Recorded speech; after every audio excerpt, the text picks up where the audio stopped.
Good morning, good morning, good morning. How's everybody? So, I want to welcome everyone today to the Center for Spiritual Living Midtown. We are a strong, open, global, connected community centered on the clarity of principle through teaching, service, and practice. We create a safe and respectful environment that supports health, spiritual growth, and community. So we are excited to have all of you here. And oh my God, do you all look great? I would like for us to do our opening prayer, which is the Declaration of Principle. I believe in one God, one absolute power, and first cause to all things. I believe that this power is perfect love and it creates out of a desire to express love. I believe all thought is creative and how I choose to think creates my personal experience. I believe in the unity of all life and the immortality of the unity unfolding. I believe in the eternal goodness, the eternal loving kindness, and the giveness of God to all. And so it is. So, as you all know, we are in a transition, and I can say the transition has been a good experience. We've got very good people that is in charge of this transition. Um, our board president, Lee Huff, has done an amazing job. We have two metrics, two measurements that will say where we are, that we are doing what we're doing, that our system is built with integrity. And that is the number of people that we have here and our bottom line. And I can say today, President Huff, we have met the number of people. You guys look awesome. And of course, I'm certain the bottom line will follow that. Along that same line, a lot of you have end of the year givings at your companies, at your organization. We would like to be considered as one of your nonprofits, one of your charities for your giving criteria. We are a 501c3 and we are registered with the IRS. So we would love to have that opportunity to be one of your choices going forward. I do want to thank one individual that has just been so awesome throughout all of this development, all of this transition, and that's Connie. Connie, please wave.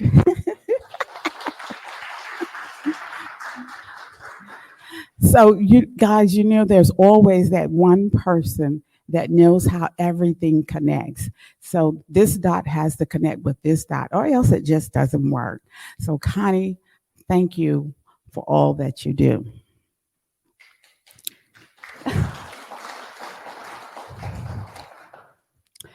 So today we have our, I don't want to say special guest, but special guest, Reverend Dr. Don Karn.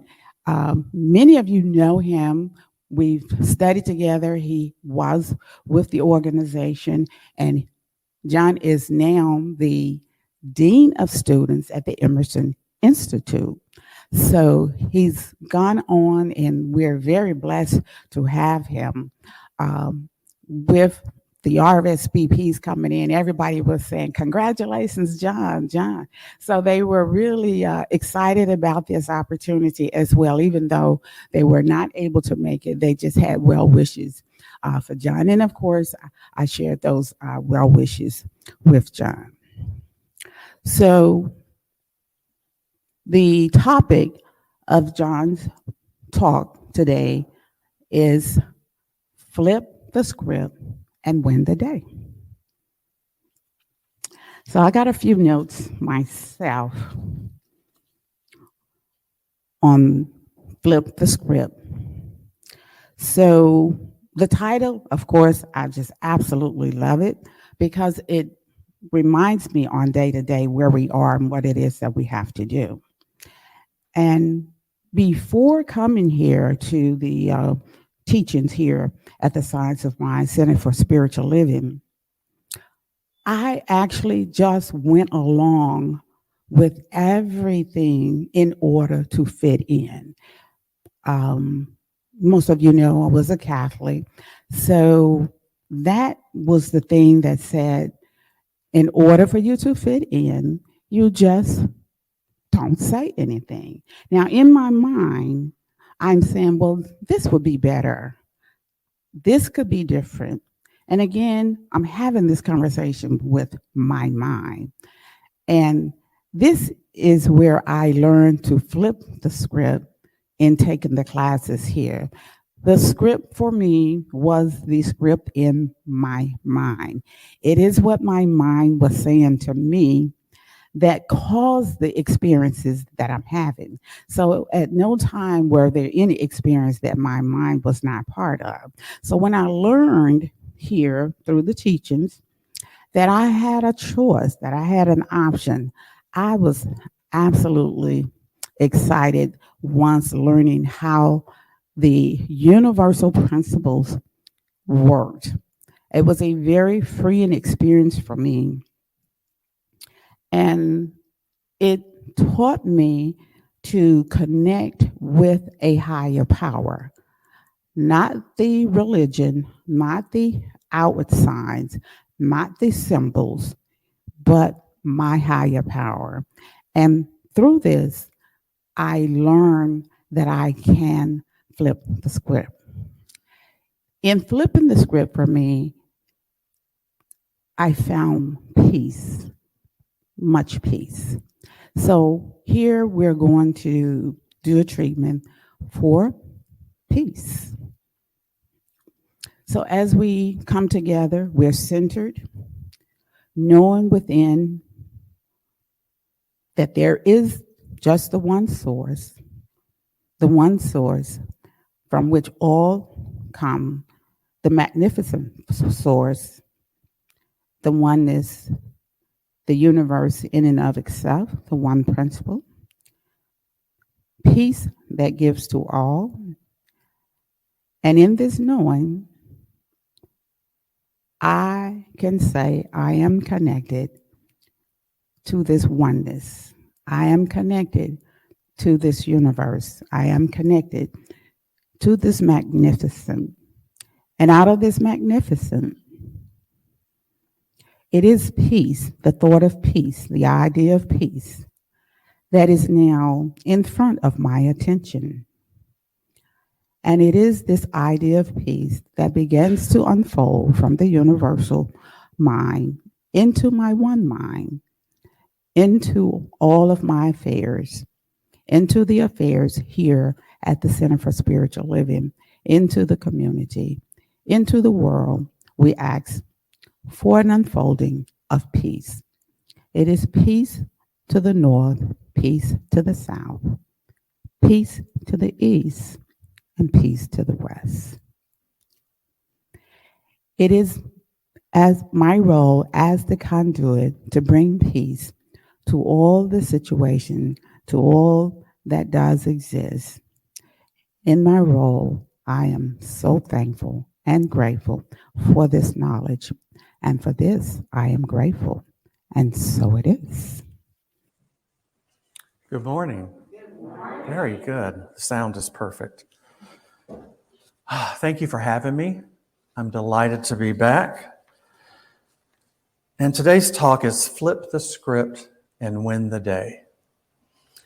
On April 20th of 1913, Sir William Osler delivered a speech at Yale University, and it was a simple message.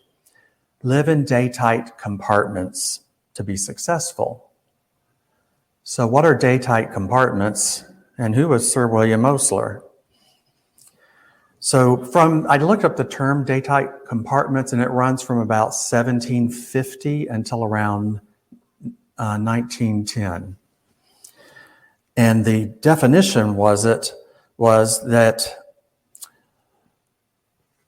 when you live in daytight compartments, you're not letting in yesterday's trauma or issues, and you're not bringing in your worries about tomorrow. Excuse me.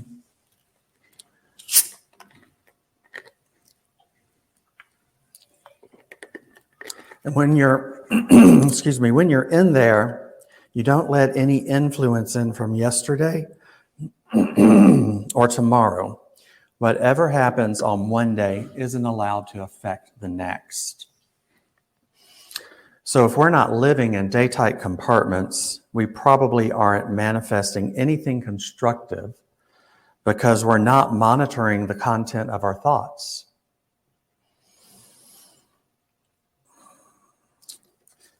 And then back to Dr. William Osler. He was a Canadian man that came to the U.S., went to medical school, and he was one of the 4 physicians that founded Johns Hopkins University or hospital. Then there's another term, another concept, having days when decades happen. And by that I mean the evolution occurs rapidly. I counted yesterday, we have 32 wars or active violent occurrences going on around the world right now. We know gun violence is at an all-time high. This is an unusual time for us to be here on the planet, but I believe that each of our evolved souls are here on this planet with our level of consciousness at this time on purpose. We are the ones that are here to move the consciousness up to the next level. And the ones to say, no, I won't participate in violence. No, I won't take children from their parents. No, I won't do these things that conflict with what I believe God would want for me to say or do. So the day we all heard about Ahmaud Arbery, or George Floyd, or Breonna Taylor, or Tyre Nichols, all wrongfully killed, the day Ruth Bader Ginsburg died, the day a woman of color was elected to our vice president's office. Those are days when decades happen. And the same is true in our lives. We're experiencing it as well, along with everybody else, because we're all one. We are all connected. Where one is going up, everybody's going up. Somebody's going down, we have to tune in and say, that's not where I'm going to go. I'm going to do my spiritual work. We are the microcosm in the macrocosm. Destiny is not a mirror, it's not a mystery. Destiny is a decision, and we are all just one decision away from a totally different life. Here's the idea. If you want to change your life, you have to change your story. And there are 2 kinds of change. First order change is when you have an idea to do something. We say treat and move your feet. You go ahead and get active. This may be as simple as an idea of losing weight, and let me take some steps to make that happen. Second order change is mind over matter. Everything is created twice, once in your mind, and then once out here in the physical. And then our manifestation has occurred. Everything was once a thought, and by the way, that includes each of us. None of us are accidents. We're all here on purpose. I probably said that to you before, because it's my message, seemingly. Ernest Holmes said that the Creator delights in the multiplicity of the one, and for me, the multiplicity sounds like diversity of expression. That's what I get from that. And that the Creator delights in the feeling of good or love. We know that if you bring in love to your treatment work, it manifests whatever you're working on right away. Love is considered the jet fuel of treatment work. As a man thinketh in his heart, so is he. On average, we're having about 60,000 thoughts firing across our synapse every day. And for the untrained, around 80% of those thoughts are negative. So our problem is we have stinking thinking, but we have the option to be more proactive and to tune in when we have a negative thought pop up.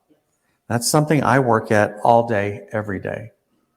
And it's only, I think those of us that work this hard and end up finding out they're a minister one day, someone's giving you a piece of paper and it's like, what? It's because we had to work that hard. Those of us that had to overcome quite a bit, we end up graduating with a degree. But everyone can do this. Everyone can work on their thoughts. When that negative one comes in, catch it, turn it around. I speak to my higher self that thought no longer interests me. There was a way that was explained to me using the word interest, because our mind takes off with the word interest and it creates from there. So the battle is won or lost in our mind. We know it's the stories that you tell yourself are more important than the situations you find yourself in. With that as a backdrop, we can go to the book of Genesis 50:20. When Joseph was a teenager, he had a dream that his brothers would all come up and bow down to him. So he made the mistake of sharing that dream with them the next day, and his brothers promptly sold him off into slavery, because they could do that back then. And things go from bad to worse as he ends up in prison for a crime he didn't commit. The Pharaoh came to him for a dream interpretation and found him to be wise and all-knowing, ended up putting a signet ring on his finger, and he ends up second in command for that country. And after 13 long years, his brothers did come knocking. And in that moment, the brothers bowed down. And I call that a psychic dream when I have them, and then years later you see something. So the vision he had at 17, the vision that took him off the rails and took a wrong turn, the vision in that moment became reality. And that's a day that decades happen. Do not give up on the dream that's within you, tapping to come out, because that dream is designed to come out as only you can bring it out, as only you can bring it forward. So I completely encourage you to let it out, whatever discontent or whatever is in there, seeking a way out.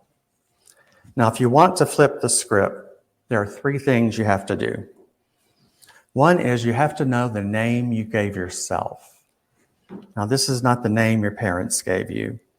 It's what you have chosen as your identity. It's based on it could be based on other people's opinion of you. You might have let that in and let it become your name. You have to also fix your focus. Remember that 80% figure of 60,000 thoughts a day. Well, what are you giving your attention to? Are you tuned in?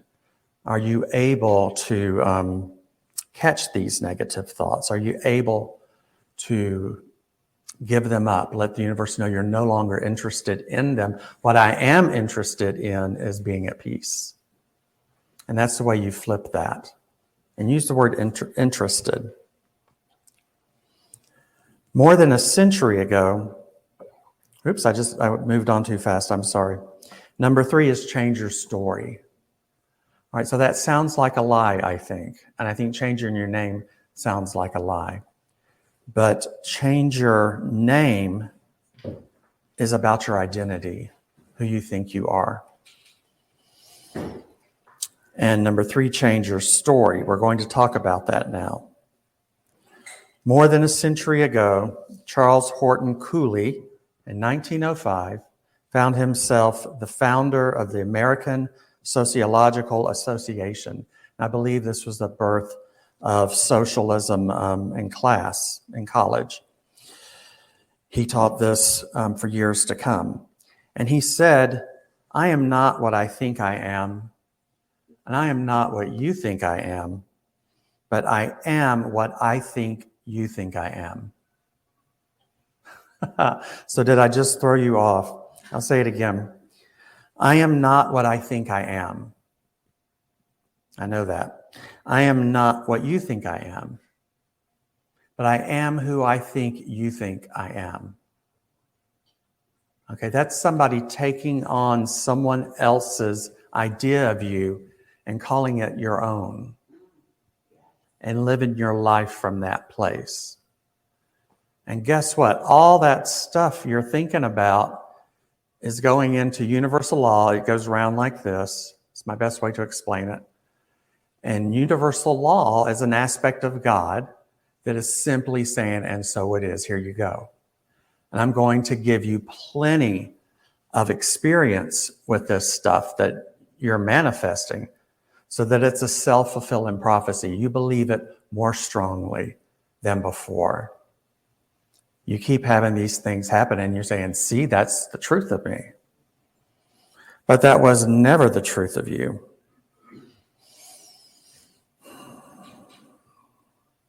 And I've wondered when we take on someone else's stuff as ours. In this teaching, we say that children aren't responsible for the consciousness they live in, for whatever it is they're going through. And at about 18 years old, as they become a young adult, they take over the consciousness issue for them. And what do? They do the same consciousness that they came from. It's because that's all they know. So as I've thought about this, I've thought children are manifesting things. And I think I've misinterpreted what I was taught. Children are going to manifest just as easily as everyone else in the household from that consciousness at home. So when does the child start to believe that's their identity? Is it when they're in utero? Is the mother passing on stuff to the baby before it's born? Or is it within a few weeks of going home, depending on what that home is like? Or is it a few years later, maybe at the start of school, where children, bully and put other people down, and the kid believes that's their truth? So when that happens, or when someone comes to you with that going on, or even for yourself, I'd like you to think about what is your challenge that you have taken on that was never your truth, actually, and to go back before it. And so I put myself through this, and I think for myself, I can go back to 3 years old and remember things. I have one memory from before then. And so if I go back, I'm using myself as an example, but I want you to use whatever your issue is. If I go back to 3, that was when the world was my oyster. Whatever I thought about manifested that fast right in front of me. This is why kids can't talk, I'm certain of it. They would tell us the secrets. A kid gets what it wants pretty fast. So they're thinking, I want this or I want that. Bam, it shows up. But at some point after that, it's when they take on this error belief about themselves. So if we can go back to where that kid was before the belief, when they knew the full power and presence of God was within them, there was nothing they can't do, no challenge too great, because they had never been through a challenge that they didn't succeed in as of yet. So we can go there and start there. Oh yes, this is my truth. Speak it to yourself, meditate on it, I am created out of the Creator. Divine intelligence, divine love, divine expression seeks to come through me right here and right now, and is not mine to worry about. I allow it through. That's where you need to go, where I'd like you to go. We might do a short meditation at the end of this, if time allows. I'd like you to simmer on that and take that home with you. Because remember, once the untrue ideas came in, you started creating with that. The good news is you don't need a ton, you don't need the same amount of ideas that are truth, your truth, because less of that is needed to flip the script for you. So you don't have to overwhelm every single one of those negative thoughts that are coming through. And I went way ahead of myself. I just got going. So there's an old biblical story about Peter out in the boat in the middle of the Sea of Galilee in the middle of the night. And he was able to walk on the water so long as his faith was strong. And when his faith dwindled, he started to sink. And there's an old RSI minister that did a talk on this at the Affiliated New Thought Network, which convention, which I was recently at. Is where Emerson students have their graduation at Unity Village. And he said, you have to know what the RSI ministers were like. Our people that have been around for a while probably know. He said they weren't walking on water. They were just waking up after partying all night, and they thought they were. I thought that was so funny. It reminded me of everyone who had ever taught me anything. From Spiritual Living Center of Atlanta to the present time. Johnny Coleman, I hope all of you know who she was. Johnny Coleman was like our Dr. Barbara King here. They both went to Unity Village, I believe in the early 60s, when segregation was going on. And neither one of them were allowed to stay on campus. And it blows my mind because Ernest Holmes didn't buy into that. He said, no, that is wrong. We won't do that. But Unity says we did that because we were following the law. We thought we had to follow the law. Of course, Barbara King and Johnny Coleman went back and created something using the teaching they had received, but it was not a Unity church. Neither one of them seemed to have, wanted to carry that forward. But, of course, Unity needs them. And so Unity has, devoted buildings to their names. But when Johnny Coleman was asked about that time, she said, my faith is strong. That's how I got through it. I have very strong faith. And when I heard that, I thought the same thing. My faith is strong. I have no doubt about this teaching and about its process and about how things manifest, and metaphysical Bible makes perfect sense to me.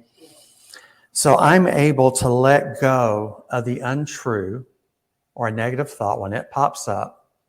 I am able to let go of it pretty fast. I've been slowly releasing all the patterns of belief I've had since childhood, because that's a little more work. That takes root in you, and you have to go back through it. But it's very nice to know that I have the power and presence within me, and that is greater than anything else that could come along. And for Ernest Holmes, he uses that to help people with addiction. He said, there is nothing in you that the power and presence can't overcome. And he uses that in his addiction treatment. So for myself, the old stuff is no longer my story, but it's become the backstory behind me. And it can be that way for you too.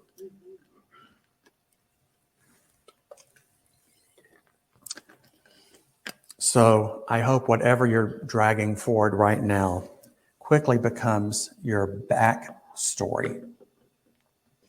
Because we're going into a season now of supernatural acceleration.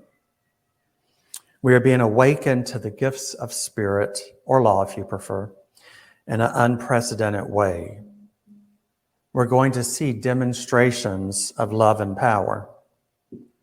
And we know love is the jet fuel of manifestation. Don't forget that. And when you have a setback, you don't have to take a step back because you already contain all the power within you to move forward. Those step backs, those little thoughts are the ego saying, don't leave me behind yet. Not just yet, I got more to share with you. So we don't need that going forward with us. And the ego brings it up all the time, and you just stop and correct that. Say, you are not my truth. The power and presence is within me. My truth is love. My truth is peace. My truth is not that thought that just slipped in. The power we call God or law, is already acting on your new story, which is coming forth now. And so this is your faith. This is your truth. This is my truth. And so it is.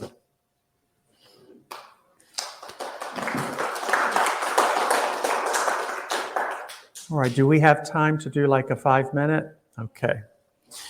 So, I don't believe I can walk too far. Connie, is this okay? All right. What about up there? Oops, I probably should move this way. All righty. They have me in about this much space.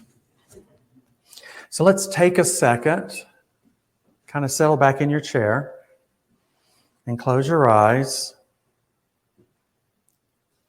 and know that you are supported. That chair against your back, the piece underneath your bottom, the floor under your feet, you are supported right here and right now. And as you breathe, we know all this support has been here all along.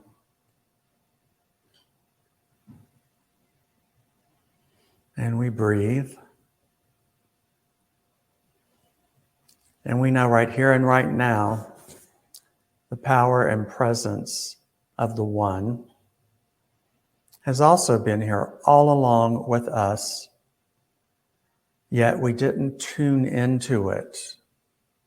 We didn't turn in. It was waiting all this time, and we didn't know. And so gradually we come to know that everything is God. There is no spot where God is not. And that includes each of our lives.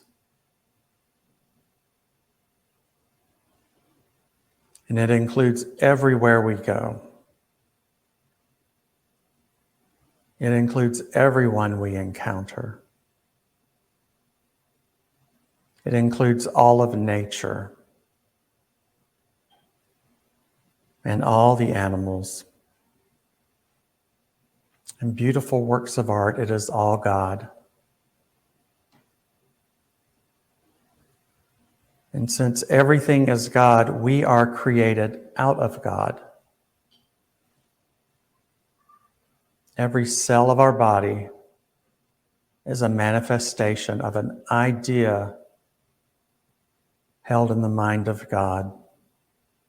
And it is each one of us here and now.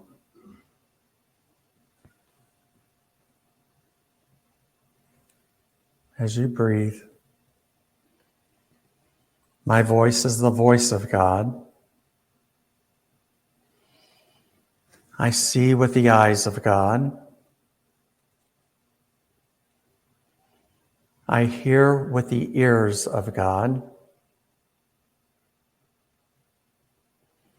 I walk with the muscles of God, the bones, the neurons, the cells. And I know it is all God. I simply allow it through now.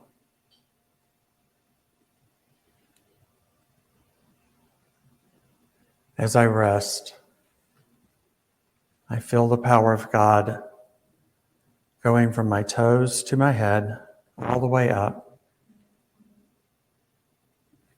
And we let it go.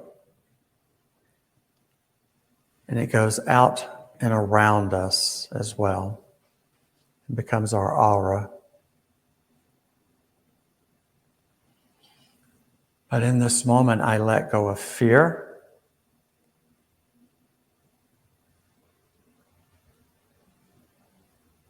I let go of lesser ideas, statements that are not true of God. And as I know something is untrue for God, God not being lovable, God not being good enough, I know that is ridiculous. And instead, God within me and I myself are the power of love. God within me and I myself are the presence of love. God within me and I myself are the intelligence of God. God within me and I myself are the creativity of God. There's no lack of creativity here. And God within me expresses the love of God straight through the middle of my chest out into the world. And with that, we can start to shift in our chairs. Wiggle your toes. Do your shoulders around. And come back into your bodies.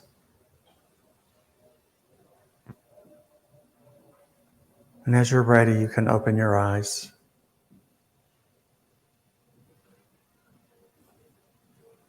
And so it is. Thank you. I'm grateful to have been here with you today.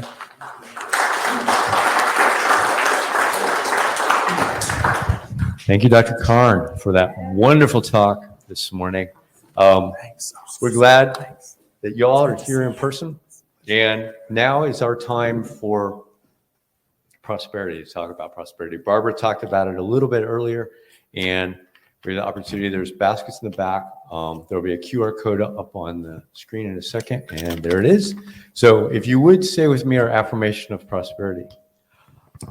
I live in a universe of abundance. As I freely and joyfully give, I join in the divine flow, and all that I share with life returns to me, multiplied abundantly. And so it is. So you can go to cslmidtown.org/donate or click the QR code that you had up there. We appreciate you. We're glad you're all here. We're glad you're online visiting us. Whenever you see this, whether it's now, live, or later. So give us the opportunity to be your center for spiritual living. And I'm going to hand it over to our board president, Lee Huffman, for some announcements. Thank you, Vance. Wow, what a fantastic service. I want to thank Barbara and John for a great talk. And I want to thank everybody that's brought this all together. It's amazing to stand up here and see over 20 people in the building here and to see all that food. That's looking really good. And so I think this is a statement of the transition team and what they're pulling together and how good this is going to go as the first real service that we're doing as a transition team. I just think the team has done fantastic. What do you think? Mm-hmm. So next week, there's always the study group. I want everybody to remember that's at 10 o'clock online, and you can go to the online link on cslmidtown.org and click on that and put in the code, and you'll get right in. And then we have a guest speaker with Reverend James Peak. He's speaking on the topic of the sacred. What is sacred to you? And Reverend Peak is just an amazing man. I think you'll really enjoy the talk with him. He is a CSL ordained minister, and he's had his own centers in the past, and now he's in charge of technology for CSL in the home office in Golden, Colorado. So interesting person. The transition team is doing a great job, and I want to thank all them and the people that made this service come off today. A lot of the same people that have made the other services come off, but it's just coordinating all the work to get people to come, to have the speakers. It's always great to see John, and good to see you again. And so I just want to thank everybody there. Now, we are, sorry, my notes here. This team is really committed to carrying out the same message and the same thoughts that have come down from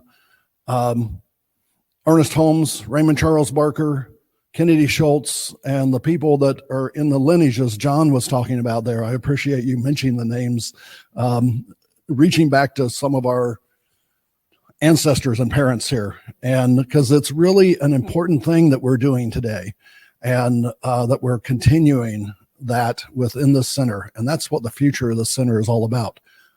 Looking at our past and realizing that it's still relevant in everything that we do. So I just want to thank everybody that's doing that.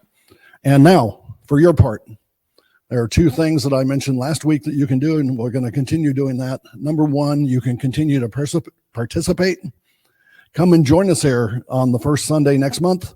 You'll share in the food and share in a great community here after this.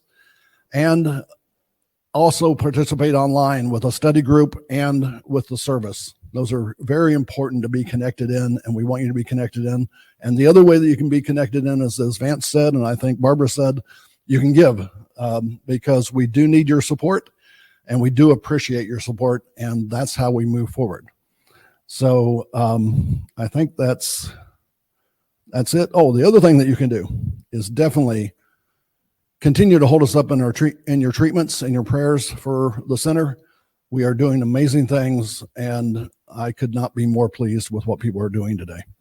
So I think that's it. I'll turn it back over to Miss Barbara.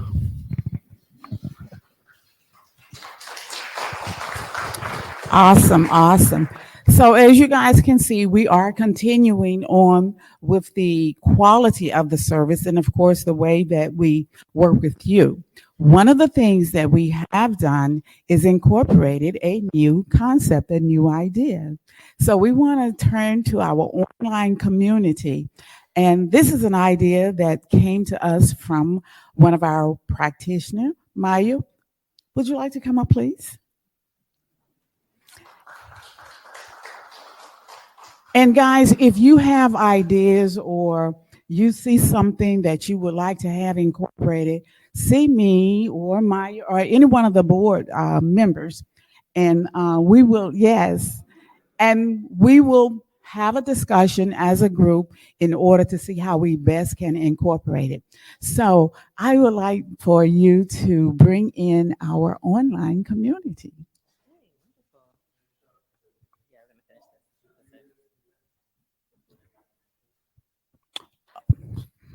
Please stay here. Stay here. So, order of service. We will close this portion out and go into our online. So, our affirmation of life. I leave this place now knowing something better than I knew before. I go forth into the world with a heart full of love and a mind full of goodness. I look at the world in a greater way, knowing that I have within me everything I need to create the life I desire. I give thanks for this standing, and I am grateful for the spirit of life that lives through me. And so it is.